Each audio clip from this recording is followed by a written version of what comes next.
Salut tout le monde, c'est Thomas d'Android MT, vous êtes à Barcelone avec nous au MWC et j'ai testé pour vous le casque de réalité virtuelle HTC Vive.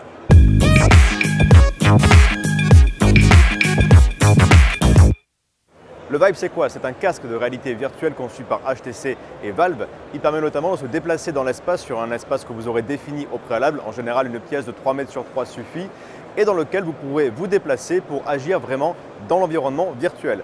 Alors, les impressions que j'en ai eues, c'est extrêmement saisissant et immersif.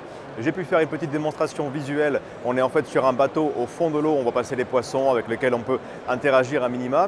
Ensuite, une simulation de travail de bureau. Oui, ça paraît pas très sexy comme ça, mais en fait, c'est très amusant. On peut vraiment agir avec tous les objets, balancer des tâches sur ses collègues, faire les photocopies devient amusant. On ne sait pas pourquoi, mais bizarrement, ça marche très bien. Et ensuite, pour le côté un petit peu action, j'ai pu faire un jeu de tir où j'étais sur une plateforme de vaisseau spatial et je devais tirer sur des robots qui évidemment me tiraient des lasers dessus. J'avais 2 pistolets à la place des mains. Et ça, c'est ce qu'il faut comprendre, c'est que les 2 contrôleurs qu'on tient dans les mains remplacent en fait dans le monde virtuel soit un pistolet, soit un pinceau, soit des mains, etc. Et j'ai terminé avec une simulation de Paint pour Windows, mais version virtuelle et beaucoup plus poussée. Dans un environnement en 3 dimensions, je pouvais peindre vraiment avec ma main qui représentait en fait le pinceau, ce que je voulais en 3D, donc ou un dessin plat ou un dessin en 3 dimensions, un cube, etc. En sélectionnant mes outils avec la palette, les contrôles sont extrêmement bien faits, très fluides, il n'y a aucun temps de latence, aucun lag, c'est assez impressionnant en termes de fluidité.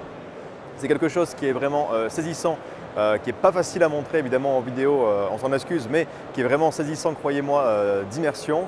Le prix, c'est ça un petit peu qui va fâcher pour le Vive, c'est 800 € avec évidemment le PC puissant qui va avec. Il faut un processeur i7 assez récent et une carte graphique minimum 970 de chez Nvidia, donc c'est pas donné à tout le monde, mais vraiment ça vaut le coup. Attendons quand même, attendons d'avoir les jeux au lancement du Vive. 2 seront fournis d'ailleurs avec le bundle parce que pour l'instant c'est une démonstration auquel on a pu assister. On n'a pas encore vraiment joué à un jeu qui est censé avoir une durée de vie assez conséquente pour justifier l'achat. Donc on patiente, on surveille et on vous tient au courant sur android-mt.com et sur la chaîne YouTube Android MTV. Salut!